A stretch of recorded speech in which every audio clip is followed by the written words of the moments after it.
In einem meiner letzten Videos habe ich darüber gesprochen, wie oft wir als Radfahrer unsichtbar sind.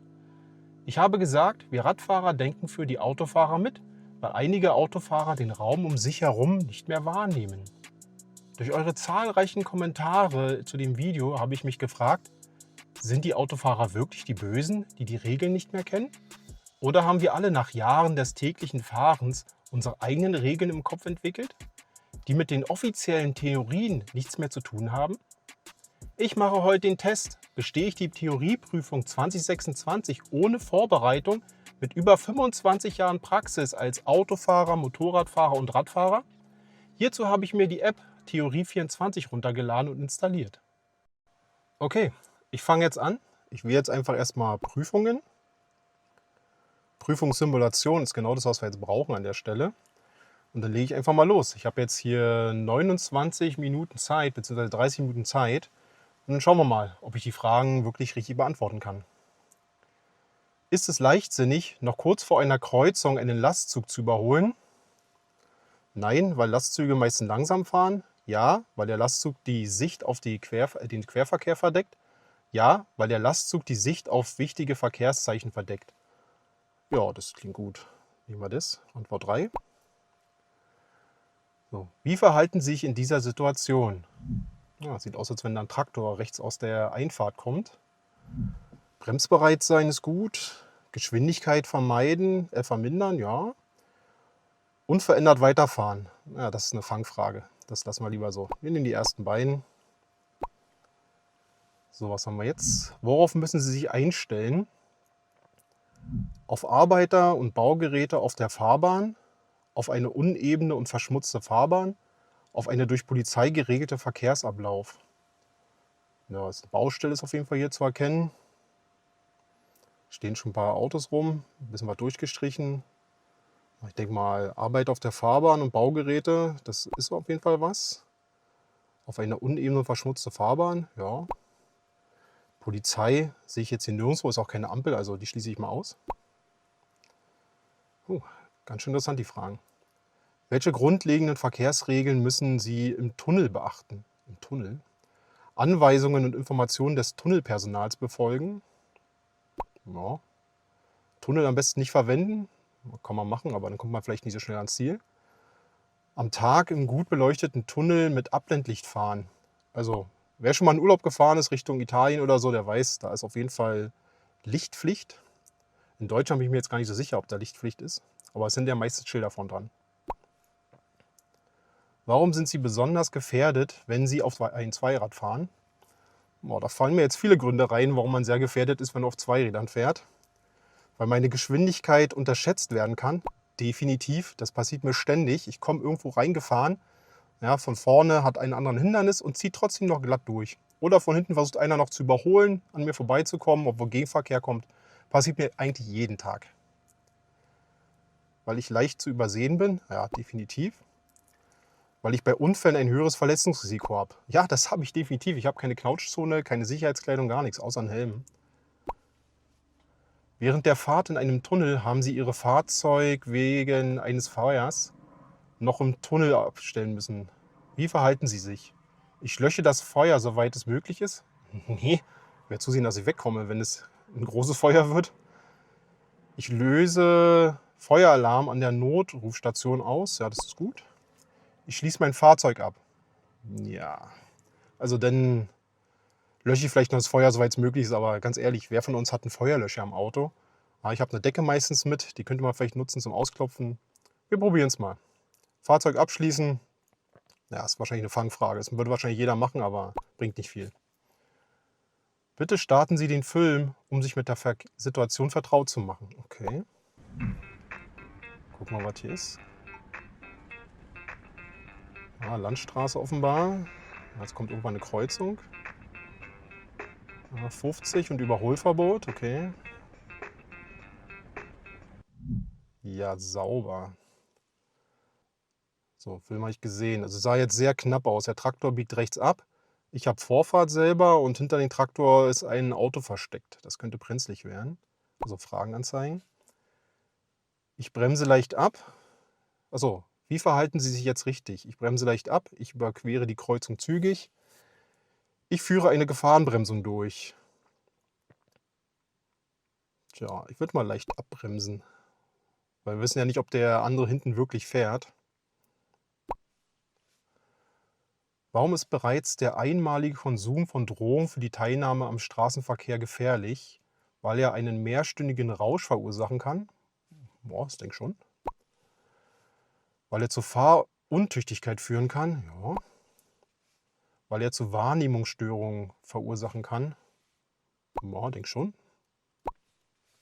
Deswegen fahre ich am liebsten immer nüchtern und vor allen Dingen auch ohne Alkohol und alles. Ich will einfach immer komplett da sein.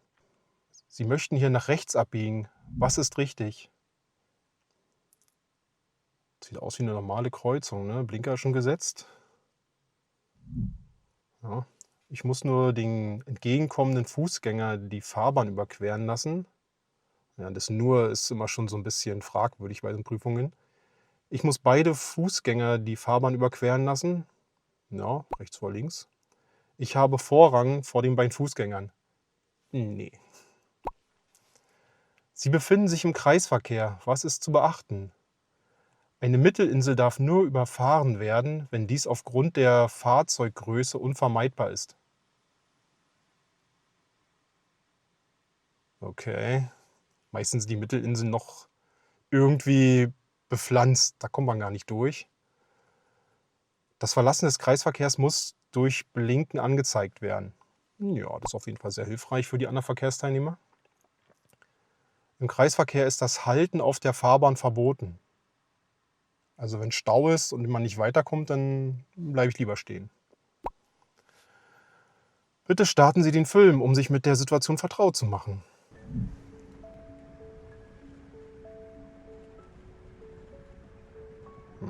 Sieht aus, als wäre rechts ein Radweg und ein Fußgängerweg. Parkende Autos, LKW biegt ab an der Vorfahrtsstraße.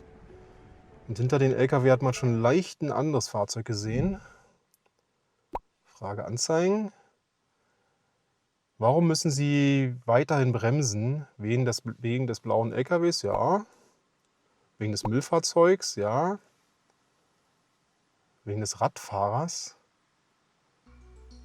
Welcher Radfahrer? Ich habe keinen gesehen. Machen wir weiter.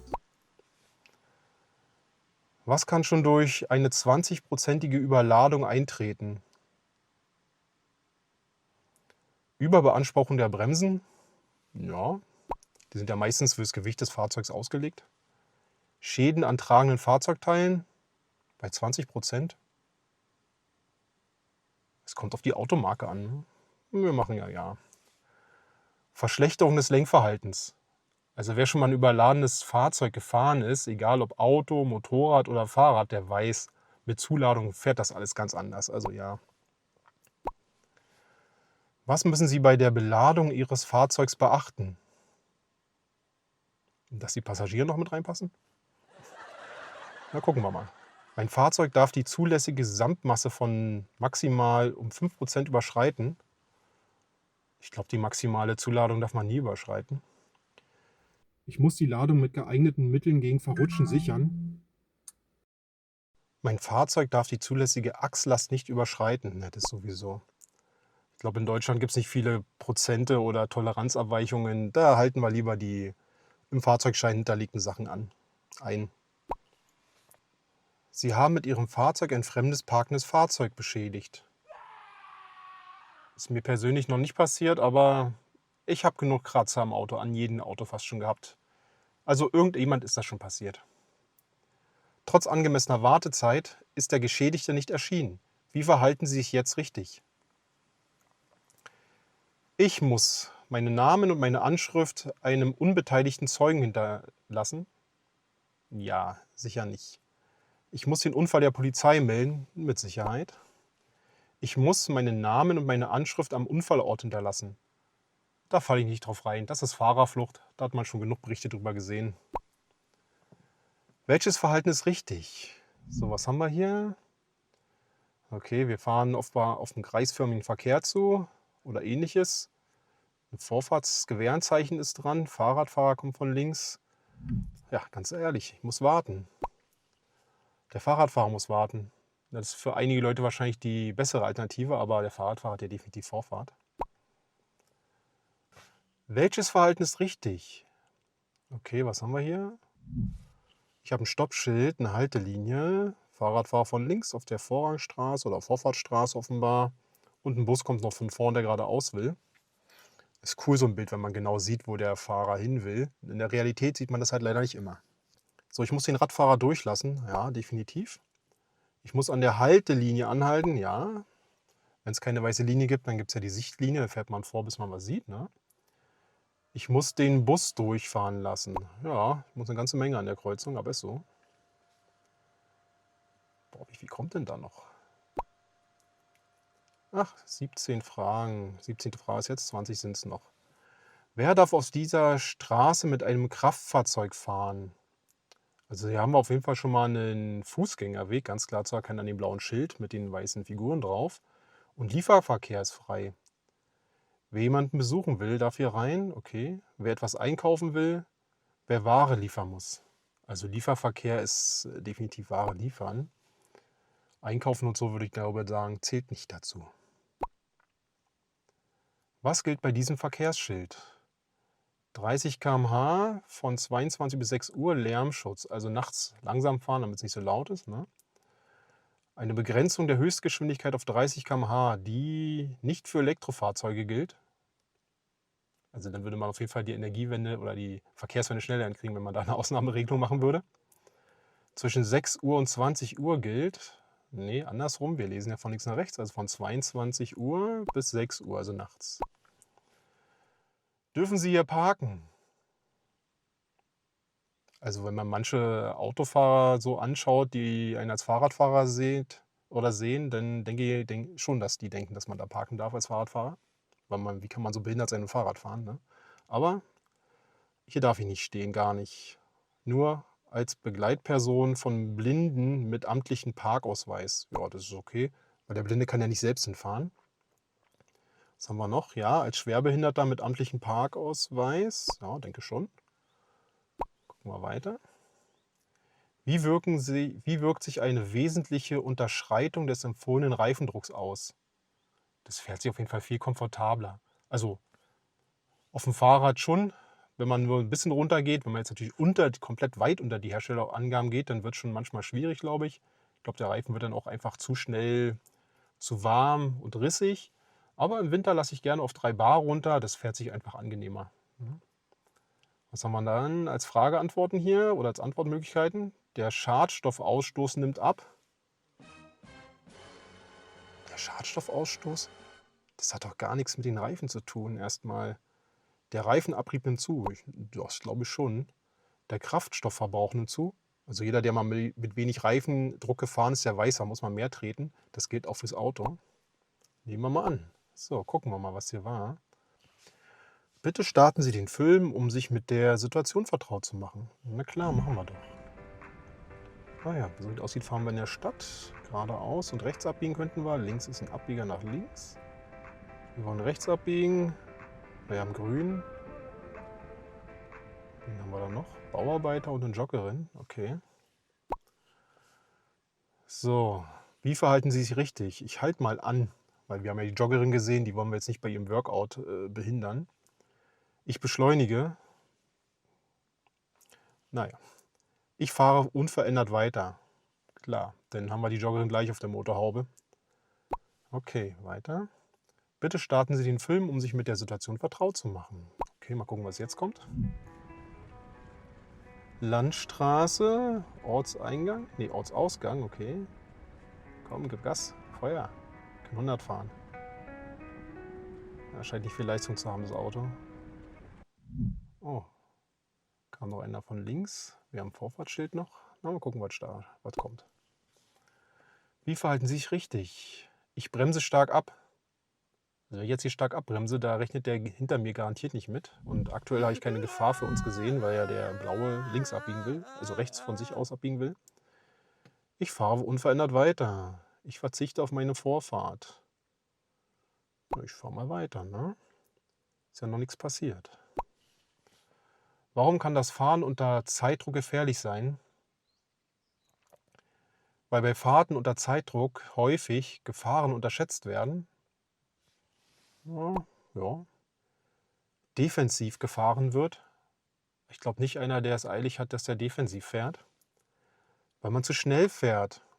Na, sicherlich. Die hinteren, was ist jetzt? Achso, die hintere Beleuchtungseinrichtung des Kraftfahrzeugs sind verdeckt. Was ist zu tun? Ein Leuchtenträger mit allen hinteren Beleuchtungseinrichtungen ist nur bei Strecken über 5 km/h anzubringen. Was? Nur bei Fahrten, bei Dämmerung oder Dunkelheit anzubringen? In jedem Fall anzubringen.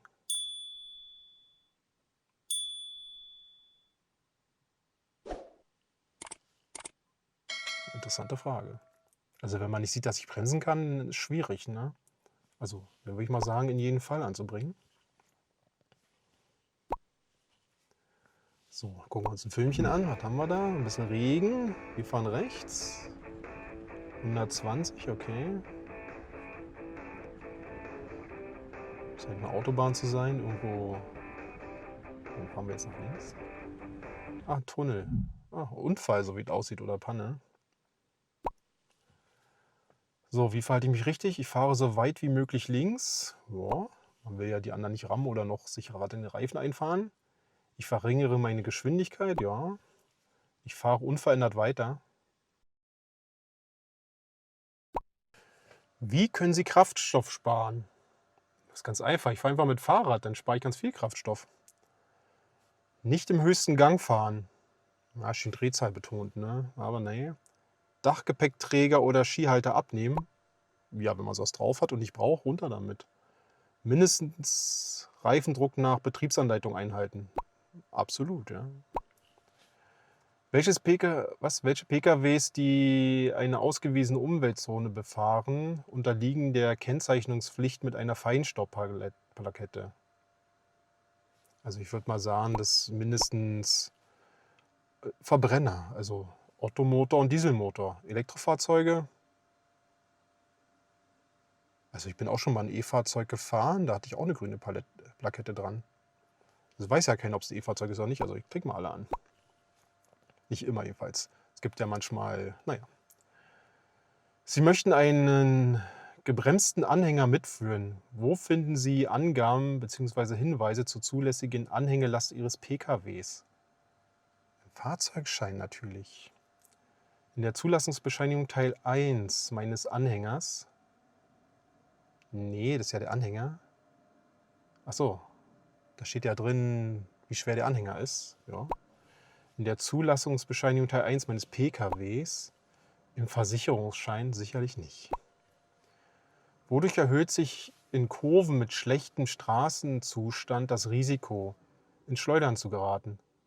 Durch einen falschen Reifenfülldruck? Durch ein beschädigtes Fahrwerk? Durch eine falsche Beladung? Ja, wenn man so drüber nachdenkt, dann alles, ne? Sie nutzen in Ihrem Kraftfahrzeug den Spurhalteassistenten. Er warnt Sie während der Fahrt mit einem Signal. Was kann die Ursache dafür sein?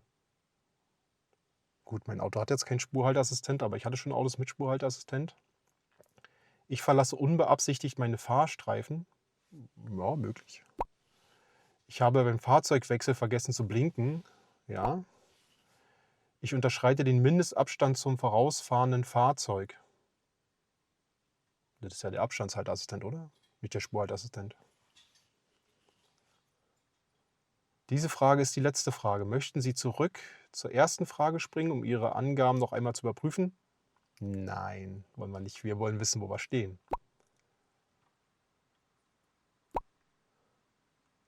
Wie, wenn ich Nein klicke, geht es nicht weiter? Dann ja. Auswertung.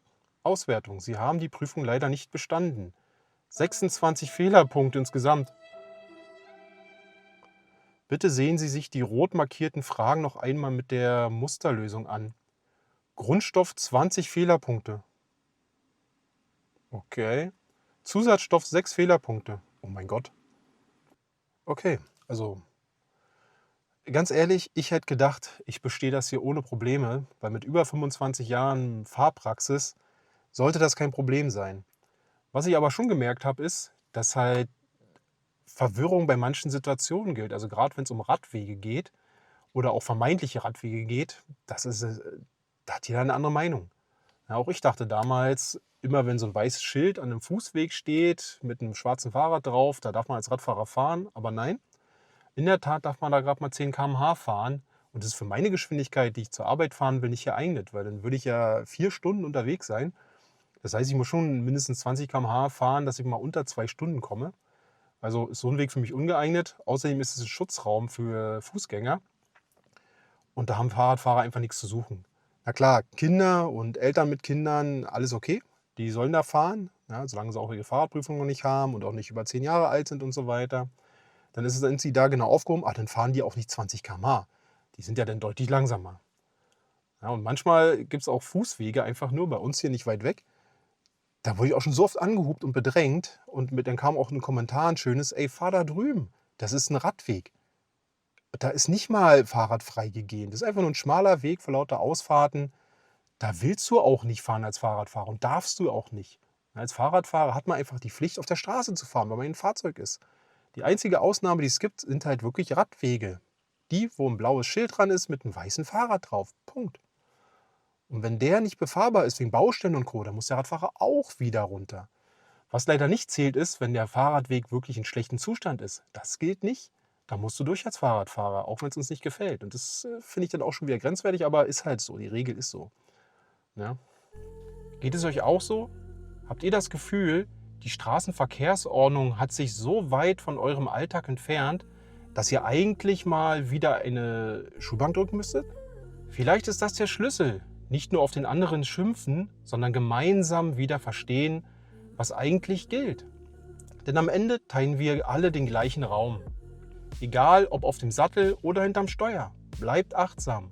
Und schreibt mir gerne in die Kommentare, ob ihr glaubt, dass ihr alle Regeln kennt oder ob ihr auch mal wieder eine Auffrischung braucht.